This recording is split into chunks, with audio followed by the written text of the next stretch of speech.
Hello and welcome everyone, my name is Fake Fairytale and we're back with the 5th installment in the series of recreating the top voted battle map, which is the sewers. We are going to continue with the water and the water effects. Now before I dive right into that, I wanted to ask you guys something. I've been changing the audio somewhat during the past few videos. I've been trying to tweak, make everything sound better, specifically making my voice a bit louder and much clearer to make it easy to understand what I'm saying, because I've received some feedback in the past that it was a bit low on volume. So I'm really curious to hear what you guys think. How do you like the audio as it is right now? Would you prefer to go back to the old ways, or do you think this is better? And I'm very curious to hear what you think of it. So please sign off in the comments with your remarks if you have any.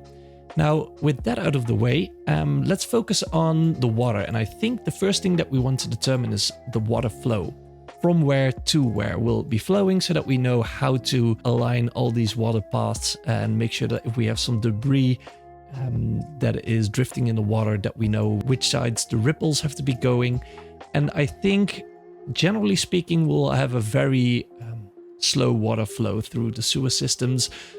I expect that on this area on the right hand side here, there will be some more, because there will be a lot of water coming in. And as we proceed outwards from there, the current will become slower and we'll just have some smaller ripple effects along the sides over here. And I think the best idea would be to have it like flow from here all the way like into these areas this way, and then from here it goes out the sewers on that side eventually. I think that'll be the flow that we're gonna be going for. I also want to try and add in some minor water details in here. Let's see if we can have some seeping water coming through the debris. Maybe that's something that we can work with some floor patterns with the water, but that's something for a later stage. We'll first just focus on the water itself, the ripples and the shadows along the edges. So having said that, I think that we're going to start with just a generic line of water along, or of ripples alongside the edges of the curbs, so that the water that's flowing through will probably tap into the walls softly, creating some ripples. Though before I do that, because it just pops into mind, it might be easier to add in the debris first. So we'll first do the debris, then we'll add in the first water currents and ripple effects. So what do we need for that? We're going to need some wooden planks. I think we'll do just fine.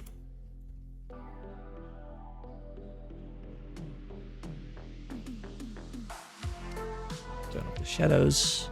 And I think that we want to maybe create some places where they all clutter together. Of course, this is an object, so I have to place it underneath. And then we're going to have to lift this up by a little bit, send it back, to lift this up to layer 2, that's on layer 3, so that should be perfectly fine. And then we're gonna take the debris. Let's see if we can just add a few planks here and there. I'll make a quick selection of a few things. I'll place it down. I'll do this in fast forward because I think it's relatively easy.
Okay, and we're back. I'm not sure if I want to call it finished entirely, but I think it's a good moment to just do a little recap on what I've done so far. I've added in a lot of rubble here and there, and the rubble itself is not finished yet because I want to use, and I'll dive into that in just a sec, the pattern shape tool to submerge some of the rubble partially underwater by overlaying the same texture on top of sections of the rubble. And that's a neat little trick that I picked up when I actually wanted to make a soup pan with a spoon in it, so that you have half the spoon submerged and the other half just coming out of the water or the soup. And I think that would be an excellent trick to apply here as well. I think during the whole process I might be adding in some pieces of rubble here and there that will probably be in the sections that I fast forward. We've created a few rubble piles ourselves, like some of them are presets, or not necessarily presets, but the pre-made rubble assets by Forgotten Adventures. However, for some areas I decided to add in some more, like newspapers, anything that could fit in the sewers really well.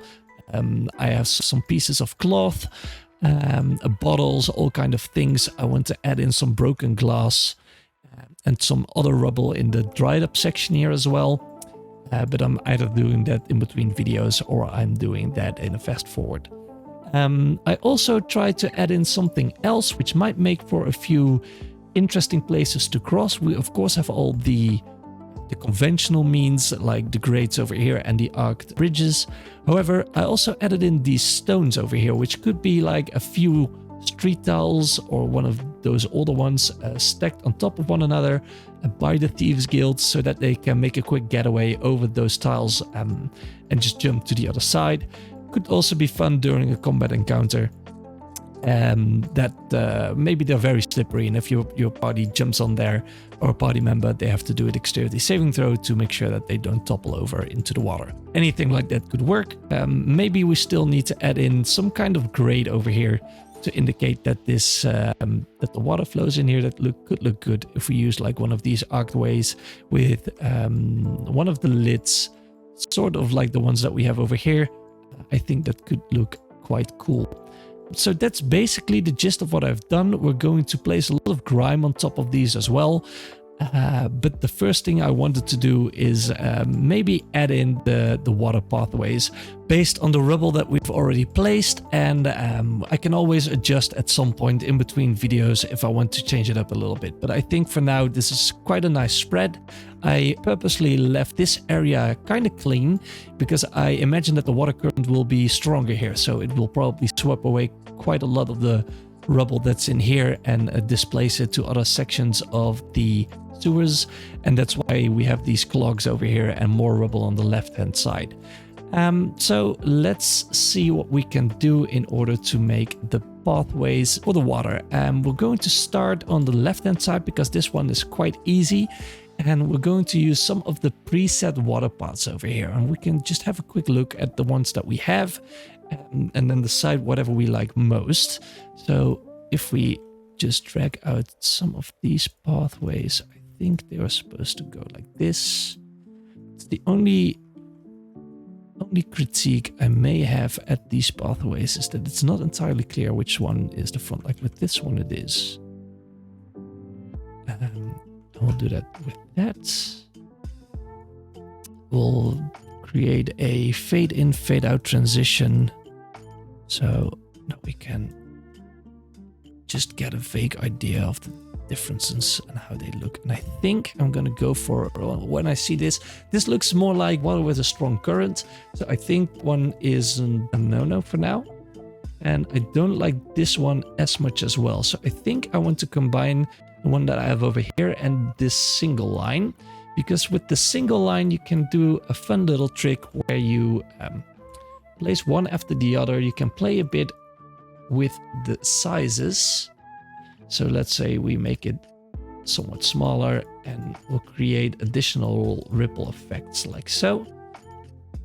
And I think this will give us the most control over the water and how we want to make it flow. And then for the somewhat larger areas, we just use this one.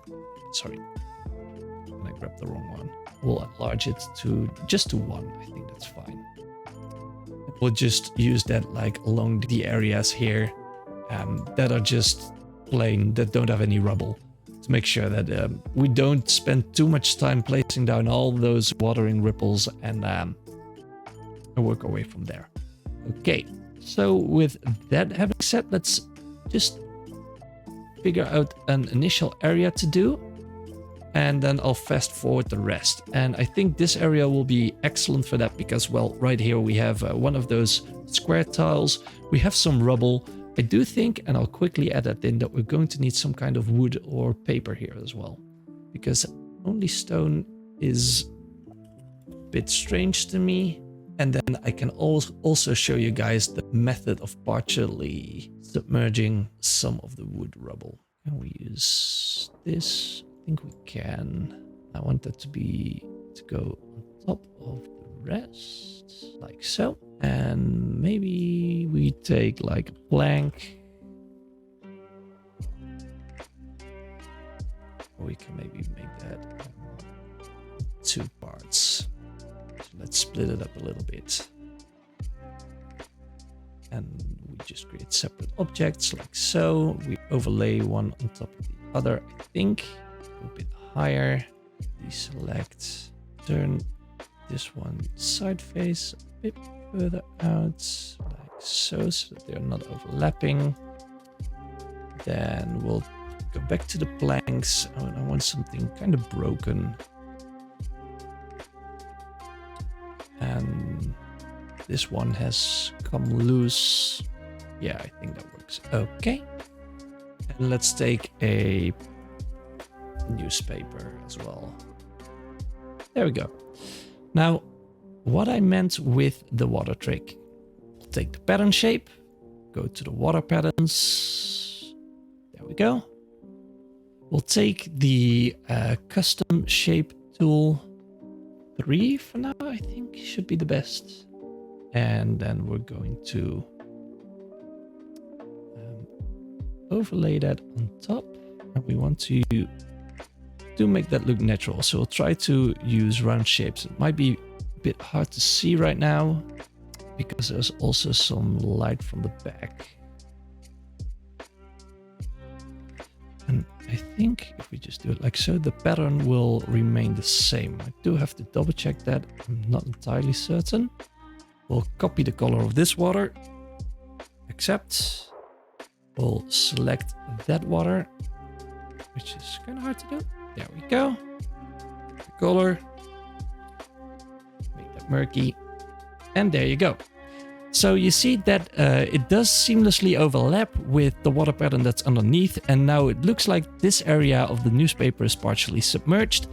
And I'm going to use that technique, for example, to also remove a few of those splinters that I would imagine are being washed away. So we'll just hide them like so. Make sure that you have it on layer 3 so that you overlap. We're just going to remove some of these splinters and make sure that it looks like those are all gone. This one can be partially submerged, that's fine.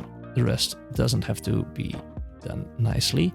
And we also can use it to kind of create the impression as if this log is somewhat partially submerged as well. On that side. And we can do that over here as well. And if we're using the pathways in a bit, I think this is going to look really cool. We're going to do the same with the stone over here. You can hold in your shift to create more of these bent lines, but I'm starting to think that it might not be that necessary because with the rippling effect over it, you might not even notice. And I can't even zoom any further in than I already do now. So chances are people are not even going to notice it at all. I also want a bit of this stone to be covered. And I think we're just going to leave this be for now. I think that'll look okay. So that's the gist of it. That's basically what I want to do. Then we'll switch to the path tool. And like we said, the water current is going to be flowing in that direction. So That means that it's going to create a ripple effect on the backside of all these objects and not so much on the other side. And as I said, the current is quite soft, so it might create some ripples, but we'll make them very small so that they're not that noticeable. So let's make those maybe 0.3. Let's experiment with this. We'll take the single line here and we'll just create them like that. And of course, also on the back side here, although I assume they might fall away when we've placed a shadow, that you don't notice those anymore, but I'll do the same thing over here. Don't like that one that much.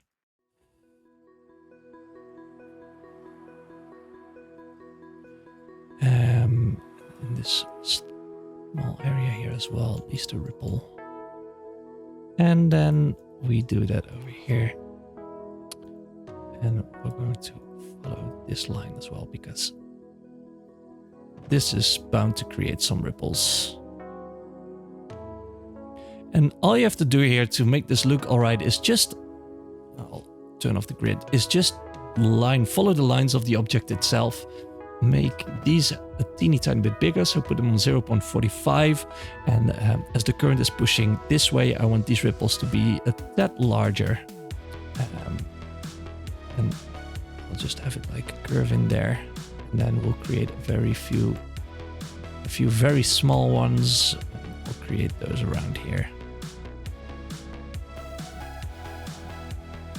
And we do the same thing on the sides. And let's make these somewhat larger. And we shouldn't forget that this should be on layer 3.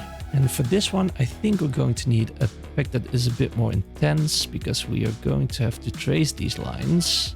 Make sure that it's not too noticeable, that the line cuts out quite sharply in there. We'll move it up a little bit further to that side, and we may adjust it by the edit points to make sure it's all properly covered up. And we do still have some objects that we can use as well. And I'm also going to move this light object out of the way for a moment, because it's a bit too bright.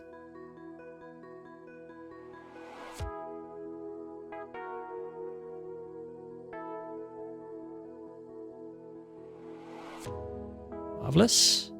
Okay, I think that is it for the custom lines here. Oh wait, let's quickly place one over here as well. And now we're going to line the sections of the wall here. Place it on 0.5 and layer 1.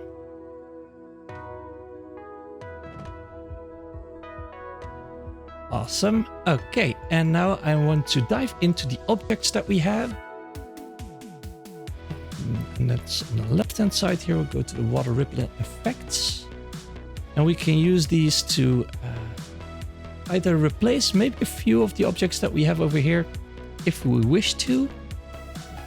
And otherwise, we'll just use it to indicate the currents. And you have a few colorable ones. We can just make them a bit smaller. We can use some of these waves here. I think that will work very well. I like to create some kind of splattering on top of the objects, so we'll create some on the lines here as well.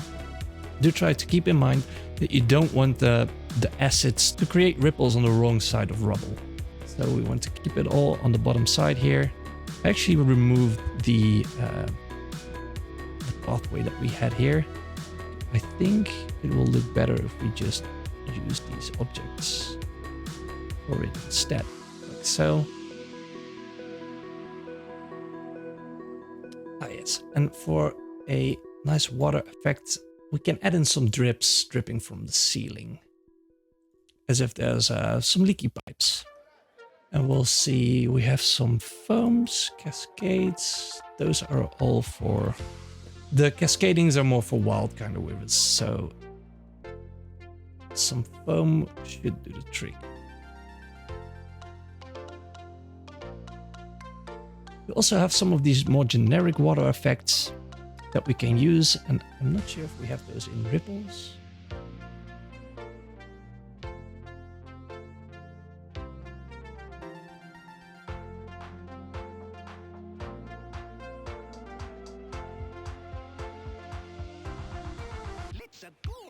Alright, my apologies, do bear with me as I just trying to finish my way through this as well. I haven't used this in a while, but I think it's just starting to look actually quite nicely.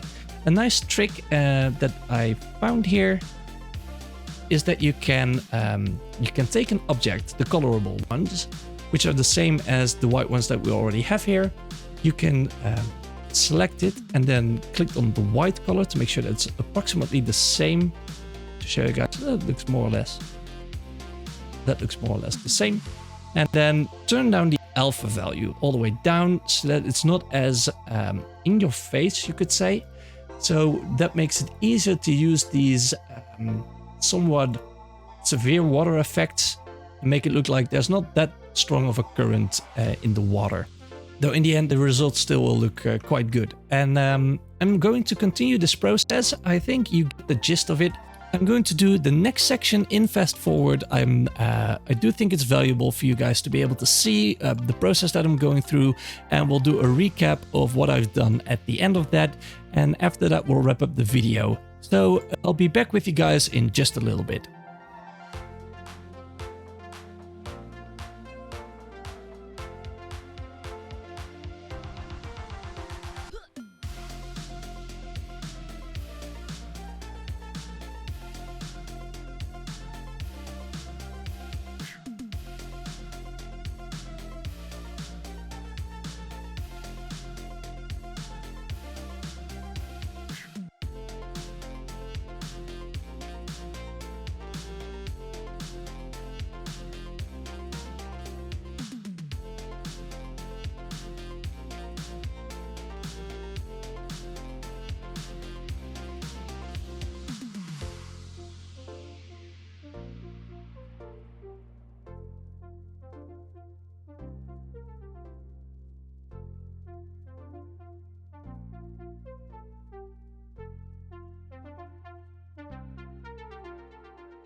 And we're back, everyone. It actually took surprisingly longer to get everything done, longer than I expected. I think I spent maybe 3 to 4 hours on it leisurely, creating everything, all the water effects, but I think we're quite close to being finished.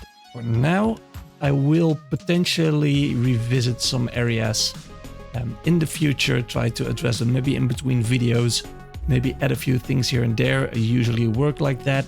However, with the things that are currently in here, except for this area in the middle, but we'll get into that in a minute, I'm quite content with what we have. Now, what did I do? I placed down all the water effects. I added the shadow pathways. For the shadow pathways, I used, let's see, the shadow path half be 40% and put it on 0.5 width. And just lined everything from top to bottom. Yeah, you can see the tracks right there.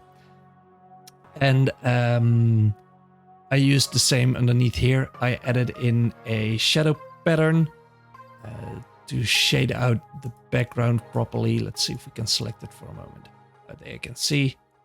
And that's the 40%, no, 25%. And that looks great. And let's see if I missed something with regards to shadows. I don't think I did. For the rubble, I added in shadow pathways here along the side. Let me select them with the edit points tool over here to indicate that these areas are somewhat lower than the right hand side over here. I'll also go into how I created that rubble because I've added a few things onto it. And that's it for the shadows. Oh, I also added in a somewhat smaller pathway over here. I see that we might need to expand the shadow here and there. There's probably some detailing that needs to be redone, but we'll get into that. Okay, so for the waterways, it was actually surprisingly harder than I expected. It took me quite a while to figure out a way that I like, but I think the overall result looks good. I went, like I mentioned before, for a soft current, so nothing too wild except for the area over here, which are the inflow of water from some large pipes. And these consist out of a variety of pathways, of objects. And what I basically did is I used these objects, the water foam, and then placed down here the water foam flow B5, for example. Those are the ones that we have around the corner over here. And the closer to the waterfall itself, I used like the basic white ones. For the other ones, I took the colorable ones, placed it on the basic white color and toned down the alpha value. Now, I think I can actually select one of these objects so that we can see what values we've used. So specifically for this one on the left-hand side here, we placed the alpha value around 200. Just a bit softer than the harsh white that you have like really close to the water. And the further out we went, the softer we made it. So like on this side, it's only on 21, which is significantly less opaque. This is also another object. I used it for the foaming, and I placed that down to indicate like water disturbance, that it's rippling a lot because of all the water inflow from the pipes. And I made sure to add that a lot also in between the piping over here. I've created some additional waves along the opposite side of the pipes because I imagine there will be more water bumping into the stones over there. And that's basically how I created it. And I made sure that all the lines of the waves that we have over here are significantly thicker or better visible. And I did that by placing down the pathways quite far to the right. So for example, over here, I placed them somewhat further inwards so that this last line that you have over here isn't visible. So it looks like the water effect or the water rippling is not as much as it is in the rest of the sewers. And over here, I made sure to place them a bit further outwards so that you can see that last line over here. And I added in a single wave line there as well. And that's how you create this kind of a ripple effect. And I think overall it looks good. I'm actually satisfied with this area. Maybe I'll add in a bit more water disturbance, but we'll see about that later. I also created these lining effects around all the objects in the water to make sure that it indicates the disturbance of water around the object, and it helps a lot with blending objects into the environment, because if you just place it in there, it looks like another object just hovering above the water. However, if you place it in here, it looks like it's interacting with the water. So it's very important to place all those assets down and all those pathways, because it will really help blend in all the debris that you have here. I did the same thing over here with the fabric. I think the fabric might be a bit brightly colored, and I already toned it down with a lot of blood assets. These are just blood effects that we colored. I took two different colors, brown and green to indicate some moss, and brown to indicate just dirt in general. You want to have the values. This is about 77, 46, 50 and 81. So you keep them quite translucent, because otherwise it will look really bad and it doesn't really blend in. I can show you. If you do it like so, it doesn't really work. I prefer to have a quite translucent effect, low alpha value. And if it's like around 80, that doesn't really matter. And I overlap those on top of one another. So I've placed multiple down in here, as you can see. I did that to tone down the color of the fabric a bit, also to blend the whole patch in together. And I imagine it's quite dirty, so I didn't hold back. Same thing I did over here. We've added in some newspapers as well. We just layered them on top of each other. So you have some fabric and we have newspaper over here. And you can just, I can just pull it apart a little bit. There are just a range of different objects stacked on top of each other. There's a bottle in there as well that actually almost disappeared, but you can still see it a tiny bit. And we're going to place this mug and grime also on the tiles, but that's something for a different video and a different time. I made sure to use, I see, I actually forgot an area here. That still needs some ripples. I made sure to use some different kinds of wood, not only the ashen ones, but also the somewhat brighter colored assets. So here I did the same. We have the basic rubble everywhere, and I added in some planks and some papers and cloth, as well as, I think, well, you can see it a bit if you select like this. So this vague square over here is a water pattern, like I mentioned before, to overlap on top of the objects to make them submerged more or less, to make sure that they blend in with the environment. And I did the same thing over here with the plank. I'm not sure if it's very visible in the video, but it's like faintly translucent. You can see into the water just a tiny bit.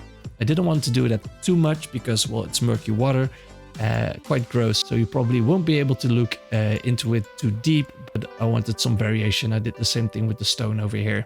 And I think I'm going to be adding in some moss on here as well, outside of the green algae effect. I'll take some actual moss assets and place those down. But we'll do that when we create the moss all around the map. That's going to be quite a chore, but well, we want to make everything look as pretty as possible. The only thing I'm not really content with is this area. I wanted to try this because I saw a map, and I want to bring up the example here. There we go. I saw a map on the Forgotten Adventures Discord where somebody created this flow of water. I really like this effect and how this blends in with the environment. So I expected I could do the same thing, though I might have to revisit this because, well, to be honest, this looks very good. Very well made, blends in with the environment, it doesn't stand out. And on this side, the water is just too wide, it doesn't really align well.